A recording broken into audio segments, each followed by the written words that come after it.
in response to the series of incidents in the surface force in 2017, culminating in the collisions involving the USS Fitzgerald and the USS John S. McCain, the Navy conducted both independent investigations into the specific incidents to determine what happened on board, and also a comprehensive review to identify any systemic, causal, and contributing factors as to why these incidents occurred.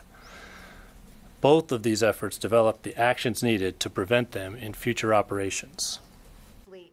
But as you look across the Navy and its ships as a whole, I'll be clear, these accidents were preventable.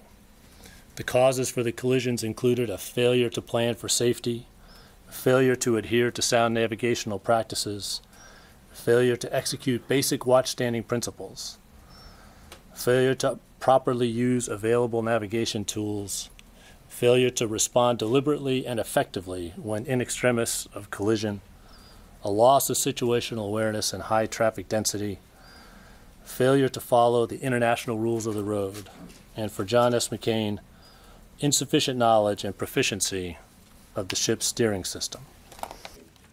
It used to be in years past that an ensign would leave the service academy or ROTC. And the comprehensive review found that over a sustained period of time, rising pressure to meet operational demands led those in command to rationalize declining standards in fundamental seamanship and watchstanding skills, teamwork, operational safety, assessment, and the professional culture.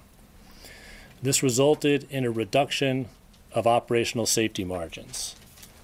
Further, the demand for ready and certified ships to support operations exceeded the quantity that could be supplied, lacking an effective process to clearly define available supply and associated readiness.